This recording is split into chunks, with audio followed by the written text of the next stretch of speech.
Hello guys, पिछले video में हमने विश्व की दो प्रमुख जनजातियाँ एस्किमो और बुशमैन के बारे में अध्ययन किया था। अभी हम भारत की कुछ जनजातियों के बारे में विस्तृत अध्ययन करने वाले हैं। हमने यह जाना था कि अकॉर्डिंग टू ट्राइब्स पॉपुलेशन, जनजातियों की संख्या के हिसाब से अफ्रीका के बाद भारत का दूसरा स्थान था। भारत के राज्यों को हम देखें जनजाति की संख्या के हिसाब से तो क्रमशः मध्य प्रदेश, महाराष्ट्र, उड़ीसा, राजस्थान व गुजरात का स्थान आता है। वहीं दूसरी तरफ लक्षद्वीप व मिजोरम ऐसे राज्य है जहां की 95% आबादी है वह जनजाति समूह के अंतर्गत आती है। हम भारत की पहली जनजाति ले रहे हैं, वह है भील जनजाति। गौड़ व संथाल के बाद भारत की तीसरी सबसे बड़ी जनजाति जो है वह भील जनजाति है। भील शब्द की उत्पत्ति द्रविड़ भाषा के बीलू शब्द से हुई है, जिसका अर्थ होता है तीरंदाज। यह जनजाति आर्थिक रूप से स्थायी कृषक, सामाजिक रूप से पितृसत्तात्मक इनका समाज होता है। वही परंपरागत रूप से जो है वह अच्छे तीरंदाज के रूप में अपनी पहचान बनाए हुए है। कई पौराणिक कथाओं व मान्यताओं में इस जनजाति का उल्लेख मिलता है, जिसमें शिव के पुत्र निषाद से भील जनजाति की उत्पत्ति मानी जाती है। ऐसी मान्यता है कि निषाद ने महादेव की नंदी बैल की हत्या कर दी, जिसकी सजा स्वरूप उनको निर्जन पर्वतीय क्षेत्रों में निष्कासित कर दिया और वहीं से भील जनजाति की उत्पत्ति मानी जाती है। दूसरा महाभारत काल, उसमें भील जनजाति का संबंध जो है वह एकलव्य से है। एकलव्य धनुर्विद्या सीखने के लिए आचार्य द्रोण के पास जाता है, लेकिन आचार्य द्रोण यह कह के मना कर देते हैं कि मैं केवल राजपुत्रों या राजकुमारों को ही शिक्षा प्रदान करता हूँ। तब एकलव्य आचार्य द्रोण की एक प्रतिमा बनाकर उसके समक्ष तीर कमान धनुर्विद्या का अभ्यास करने लगे और एक अच्छे धनुर्धर के रूप में अपने आप को प्रकट किया। जब यह बात आचार्य द्रोण को पता चलती है तो वह उनसे एकलव्य से गुरु दक्षिणा के रूप में अंगूठा मांगते हैं। तो सहर्षि एकलव्य अपना अंगूठा जो है वह आचार्य द्रोण के चरणों में भेंट कर देता है। वहाँ से अब तक ऐसी मान्यता है कि भील जनजाति आज भी जब तीर कमान चलाती है तो तीर चलाने के लिए अंगूठे का इस्तेमाल नहीं करते उसको पकड़ने के लिए। वह तीर को अंगुलियों के बीच में यहाँ से इस प्रकार से खींच के और उसको जो है इस्तेमाल करती है। तीसरा आता है वह है रामायण काल। रामायण में जब सीता का हरण करके रावण उसको लेके चला जाता है तो उसको ढूंढने के लिए राम और लक्ष्मण दंडकारण्य वन पहुंचते हैं। वहाँ उनकी भेंट सबरी से होती है, जिन्होंने राम को झूठे बेर खिलाए थे। उसका संबंध भी भीलों से बताया जाता है। कर्नल जेम्स टॉड, जिनका राजस्थान के इतिहास में विशेष योगदान है, उनका मानना था कि भील जनजाति है यह भील जनजाति मेवाड़ के अरावली की पहाड़ियाँ है उसकी श्रेणियों में रहने वाली एक जनजाति है, जिन्होंने महाराणा प्रताप और अकबर के बीच में जो युद्ध हुआ था उसमें महाराणा प्रताप की मदद की थी। ऐतिहासिक दृष्टि से देखें तो डगारिया डूंगरपुर, बासिया बांसवाड़ा, कोटिया कोटा व देयावा उदयपुर वाले क्षेत्रों में इस जनजाति ने शासन किया है। शारीरिक रूप से इनका नाटा कद होता है, रंग गहरा काला, कलर इनका त्वचा का कलर गहरा काला होता है और इनकी शारीरिक रूप से नाक जो होती है वो चौड़ी नाक होती है, आंखें लाल होती है, बाल रूखे बाल होते हैं, जबड़ा जो है वह बाहर निकला हुआ होता है। यह इसकी शारीरिक संरचना होती है। ये लोग परिश्रमी, ईमानदार व आज़ादी प्रेमी या स्वतंत्रता के प्रेमी होते हैं। हम देखेंगे कि गुलामी के काल में, अंग्रेज़ों की गुलामी के काल में जो जनजातीय आंदोलन हुए उसमें पहला स्थान भील जनजाति का आता है, जिन्होंने बढ़ चढ़कर अंग्रेज़ों का सामना किया है। ये लोग जो है वह चोरी करना उसको एक धार्मिक पाप मानते हैं। हम भील जनजाति का पहला जो बिंदु देखेंगे वह है इसका निवास क्षेत्र। ये किन किन क्षेत्रों में निवास करते हैं। यह जनजाति दुर्गम, निर्जन, पर्वतीय व वन क्षेत्रों में यह जनजाति निवास करती है, जिसमें अरावली, विंध्याचल, सतपुड़ा आदि पहाड़ी श्रेणियां इसके अंतर्गत आती है। भारत के 4 प्रमुख राज्य, जिसमें हमारा राजस्थान, गुजरात, महाराष्ट्र व मध्य प्रदेश राज्य में यह जनजाति बसी हुई है। यहाँ की जलवायु मानसूनी जलवायु है। 33% भूभाग पर वन क्षेत्र पाए जाते हैं, लेकिन वर्तमान में भूस्खलन, वनों की अंधाधुंध कटाई व मृदा अपरदन के कारण जो है इस जनजाति के सामने कई सारी समस्याएं जो है वह खड़ी हो रही है। दूसरा जो बिंदु आता है वह है आर्थिक क्रियाकलाप।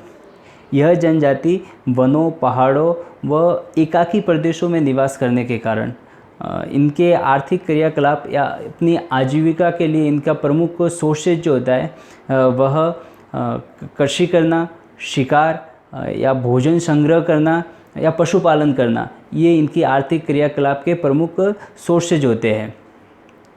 पहला इसमें बिंदु हम देखेंगे वह है आखेट। भील शब्द का अर्थ ही है वो है तीरंदाज, इसीलिए यह तीर कमान की सहायता से जंगली पशुओं का शिकार करते हैं। कुछ भील पुरुष तालाब के किनारे मछली पकड़ने का कार्य भी किया करते हैं, लेकिन वर्तमान में सरकार द्वारा शिकार निषेध होने के कारण, उसके ऊपर बैन लगाने के कारण यह जनजाति के 80% भील कृषि कार्य में संलग्न या पशुपालन करते हुए दिखाई देते हैं। कृषि करने का तरीका इनका आदिम कृषि किया करते हैं, जिसको झूमिंग कृषि कहा जाता है।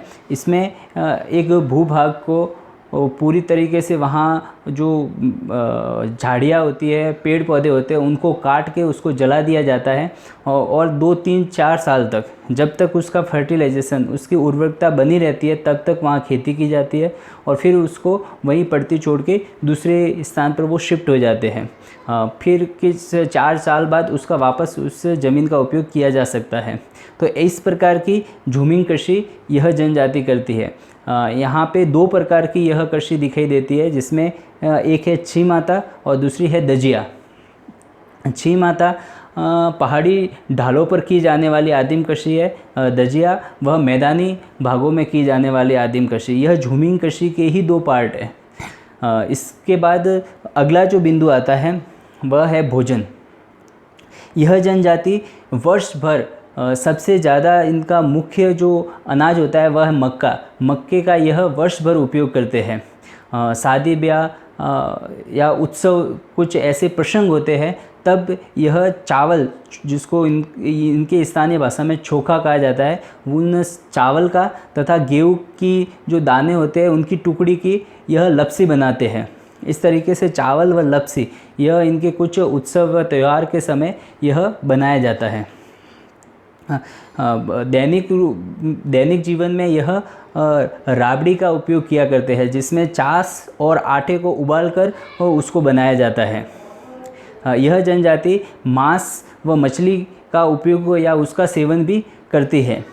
इस जनजाति में महुआ से बनी हुई शराब जो होती है उसका सबसे ज़्यादा चलन रहता है। पुरुष इसके आदी होते हैं, खुद हाथ से बना के उस वाइन का, उस शराब का इस्तेमाल किया करते हैं। तीसरा इसमें पॉइंट आता है आर्थिक क्रियाकलाप में, वह है वस्त्र। आज़ादी से पूर्व देखा जाए तो इस जनजाति में बहुत कम वस्त्रों का इस्तेमाल किया जाता था। पुरुष केवल चाल से बनी हुई नेकर का इस्तेमाल करता था तथा महिलाएं जो है वह पेटीकोट का उपयोग किया करती थी। लेकिन वर्तमान में पुरुष धोती, कमीज, साफा, पैंट शर्ट आदि का उपयोग करता है, जबकि जो महिलाएं होती हैं वह घाघरा, काचली, लुंगड़ी का उपयोग करती है। बालक लंगोट पहनता है तथा बालिका होती है, लड़कियां जो होती है वह घाघरी व ओढ़नी का इस्तेमाल किया करती है। महिलाएं अपने आप को संवारने के लिए वह विभिन्न प्रकार के जो आभूषण होते हैं, जिसमें चांदी के, पीतल के, जस्ते के, इन विभिन्न धातुओं के बने हुए आभूषणों का यह इस्तेमाल करती है। इसके अलावा कांच व लाख की बनी हुई रंग बिरंगी चूड़ियाँ जो है वह भी अपने आप को सजाने व संवारने में उनका उपयोग किया करती है। इसके बाद अगला जो बिंदु आता है वह है इनका निवास गृह। यह जनजाति एक तरह से प्रकीर्ण, हम पढ़ेंगे अधिवासों के प्रकार। ग्रामीण अधिवासों में प्रकीर्ण जो प्रकार होता है, काफ़ी छितरे हुए इनके आवास होते हैं, दूर दूर इनके मकान दिखाई देते हैं। पहाड़ी ढालों पर या खेत के मध्य कोई ऊंचा भूभाग होता है, वहाँ पर इनका एकाध मकान बना हुआ दिखाई देता है, जिनको स्थानीय भाषा में कू कहा जाता है। इनके घर की दीवार जो मिट्टी, पत्थर व बाँस की तथा उसकी जो छत होती है वह खपरेल, मिट्टी के जो खपरेल होते हैं उससे बनी हुई इनकी घर की छत होती है।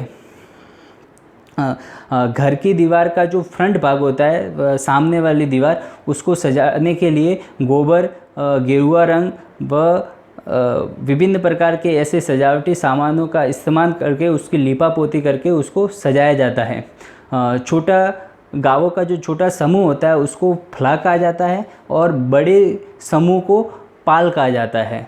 पाल का मुखिया होता है, उसको यह जनजाति गमेती कह के पुकारती है, जबकि मार्गदर्शन करने वाला जो व्यक्ति होता है उसको बोलावा कहा जाता है। तो ये कुछ शब्द है जिसमें फला, पाल, गमेती और बोलावा, ये सारे अलग अलग शब्द ऐसे छोटे प्रश्न के रूप में पूछे जा सकते हैं, तो इसको थोड़ा ध्यान में रखना है। इसके बाद अगला जो पॉइंट आता है आर्थिक क्रियाकलाप में, अंतिम 5वां पॉइंट है, वह है इनके औजार और बर्तन।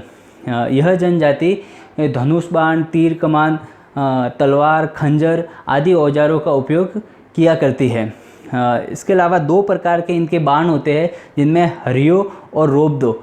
हरियो यह नरसल का बना हुआ बाण होता है, जिसका उपयोग बड़े जानवरों के शिकार में किया जाता है, जबकि रोबदो बाँस का बना हुआ होता है यह, और इसका उपयोग छोटे पशु पक्षियों के शिकार में इस बाण का उपयोग किया जाता है।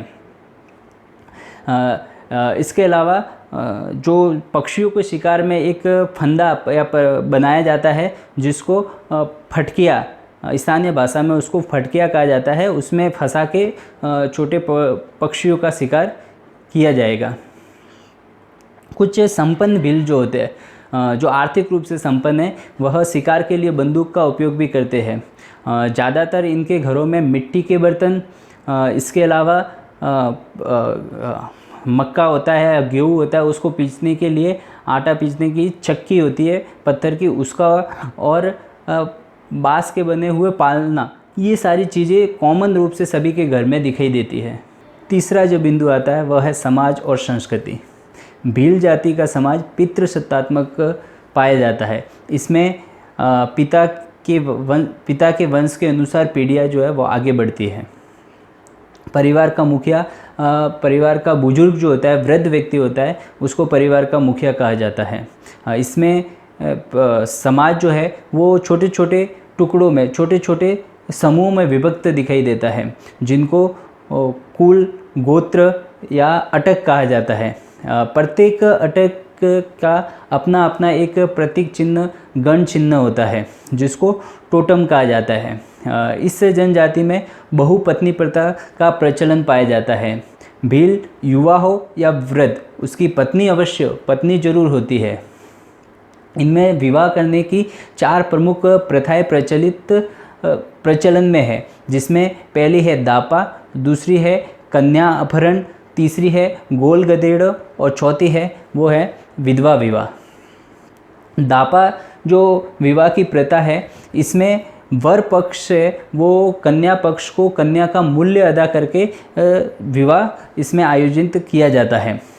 दूसरा जो है कन्या अपहरण, इसमें जब कन्या का मूल्य चुका नहीं पाते हैं या कन्या का मूल्य चुकाने की क्षमता उसमें नहीं रहती, तो उस कन्या को उठा के भगा के इस तरीके से वह उसको वहाँ से लेके जाके उससे विवाह किया जाता है।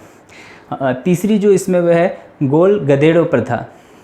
इसमें पुरुष है वह अपनी योग्यता अनुसार अब साहस, शौर्य के द्वारा अपनी बहादुरी बताकर वहाँ पे जो कन्याएं होती है उनमें से अपनी पसंद की कन्या से वह विवाह करता है। जिस प्रकार से पहले के ज़माने में राजा महाराजा स्वयंवर करवाते थे और उसमें जो ज़्यादा प्रतापी होता था, जो ज़्यादा साहसी होता था, उसका उससे विवाह करवाया जाता था। ठीक उसी प्रकार से यहाँ पे भी पुरुष जो है वो अपना सामर्थ्य दिखा के और अपनी जो पसंद की युवती होती है उससे वह विवाह करता है।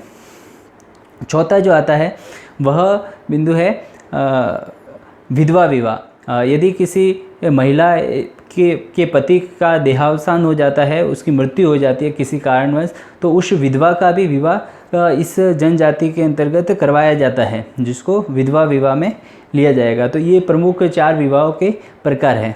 यह जनजाति प्रकृति पूजक है, प्रकृति की पूजा करने वाली। साथ ही जो कृषि में विभिन्न प्रकार के उपकरणों का या औजारों का इस्तेमाल किया जाता है, उनकी भी यह जनजाति पूजा किया करती है। यह विभिन्न देवी देवताओं को मानने वाली जनजाति है। इसके अलावा यह अंधविश्वास भी इसमें बहुत ज़्यादा दिखाई देता है। यह जादू टोने भूत प्रेत आदि पर विश्वास किया करते हैं।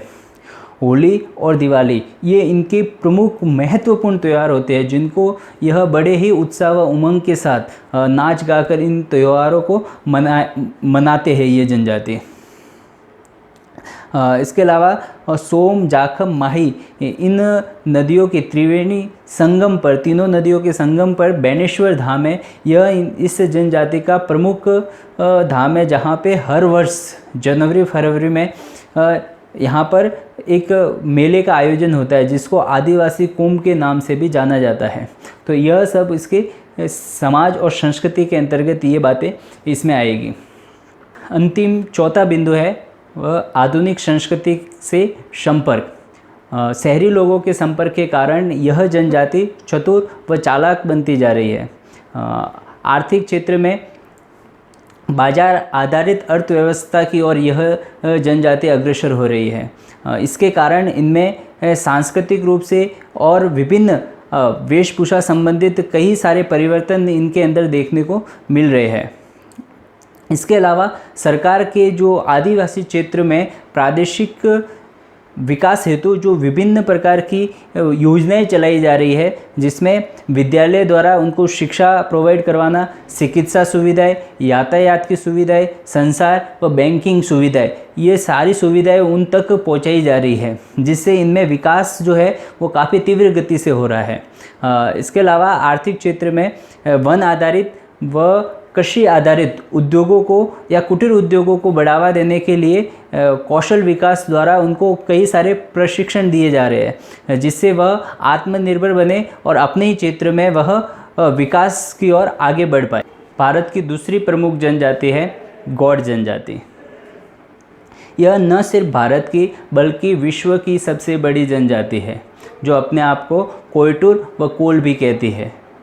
गौड़ शब्द की उत्पत्ति खोंडा शब्द से हुई है, जिसका अर्थ होता है पहाड़ी।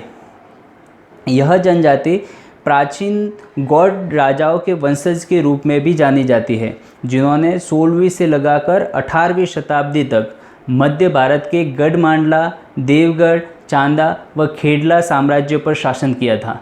मराठों व मुगलों के प्रभुत्वता के कारण उनकी बढ़ती शक्ति के कारण धीरे धीरे ये हाशिए पे चले गए और वर्तमान में यह जनजाति केवल दुर्गम पहाड़ी क्षेत्रों तक सीमित रह गई।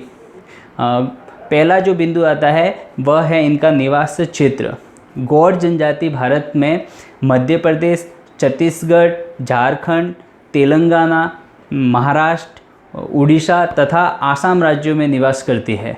भौतिक क्षेत्रों के हिसाब से यह सतपुड़ा की पहाड़ी, मैकाल श्रेणी, सोन देवगढ़ की उच्च भूमि, बस्तर का पठार तथा गड़जत की पहाड़ियों में यह जनजाति निवास करती है। यह पूरा प्रदेश सोन, माही, महानदी, गोदावरी, नर्मदा तथा ताप्ती नदियों का उद्गम स्थल है, जहाँ से ये नदियाँ अपना पानी बंगाल की खाड़ी व अरब सागर में गिराती है। तो ये संपूर्ण प्रदेश गौड़ जनजाति का निवास क्षेत्र कहलाता है। दूसरा बिंदु है आर्थिक क्रियाकलाप।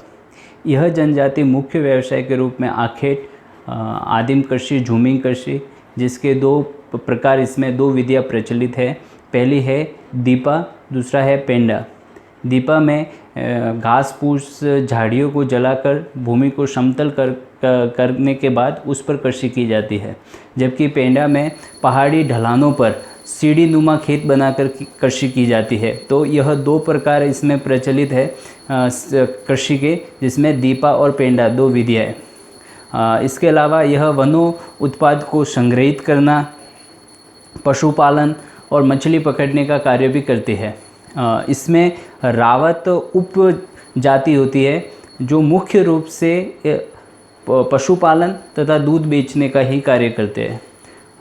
इस आर्थिक क्रियाकलाप में पहला जो बिंदु आएगा वो है हमारा आखेट। आमतौर पर यह जनजाति विभिन्न जंगली जीव जंतुओं का शिकार करती है, परंतु वर्तमान में कानूनी रूप से शिकार पर पूर्ण प्रतिबंध होने के कारण यह शिकार के बजाय कृषि कार्य करते हुए यह जनजाति पाई जाती है। इसके बावजूद कभी कभार यह शिकार करते हुए भी देखे जाते हैं। दूसरा आर्थिक क्रियाकलाप में बिंदु आता है वो है इनका भोजन। कोदू व कुटकी स्थानीय अनाज यह इनका मुख्य खाद्यान्न होता है। विभिन्न इनके त्यौहार फंक्शन में ये लोग चावल का तथा जिस पशु की बलि दी जाती है उसके मांस का उपयोग भी यह जनजाति करती है। महुए से बनी हुई शराब का व जो धूम्रपान होता है उसके ये बड़े शौकीन होते हैं। तीसरा पॉइंट आएगा आर्थिक क्रियाकलाप में, वो इनके वस्त्र और आभूषण। यह जनजाति सूती वस्त्रों का उपयोग करती है। पुरुष धोती कुर्ता तथा महिलाएं साड़ी तथा चोली का इस्तेमाल किया करती है। पुरुष और महिला दोनों ही चांदी तथा एल्यूमिनियम के बने आभूषणों का इस्तेमाल करते हैं। महिलाएं अपने आप को सजाने के लिए, संवारने के लिए विभिन्न रंग बिरंगी चूड़ियों का तथा काले मनकों व कोड़ियों के बने हारों का उपयोग किया करती है। स्त्रियों में विशेष प्रचलन रहता है गोदना गुदवाने का। ये शरीर के हाथ पर, चेहरे पर, पीठ पर गोदना गुदवाने का जो प्रचलन इनमें ज़्यादा पाया जाता है, जिसको आज के परिपेक्ष में कहे तो उसको टैटू कहा जाता है। तो यह चलन उनमें ज़्यादा दिखाई देता है। चौथा बिंदु आता है वो है इनके निवास गृह। जब हम ग्रामीण अधिवासियों के प्रकार देखेंगे तो उसमें नगले या पल्ली अधिवास भी देखेंगे, जिसमें बहुत कम घर पास में कम घरों का जो गुच्छे नुमा पाए जाते हैं उनको नगले पल्ली कहा जाता है। तो ऐसे छोटे छोटे इनके गांव होते हैं जिनको स्थानीय भाषा में टोला कहा जाता है। जिस जगह इनको मकान, घर या झोपड़ी बनानी होती है वहाँ पर मूर्त निकलवा कर बतख, मुर्गे या किसी पशु की बलि देकर एक तरह से उत्सव मनाने की प्रथा इनके रहती है। घर आमतौर पर इनके कच्चे घर होते हैं जो घास फूस, मिट्टी, पत्थर के बने हुए होते हैं।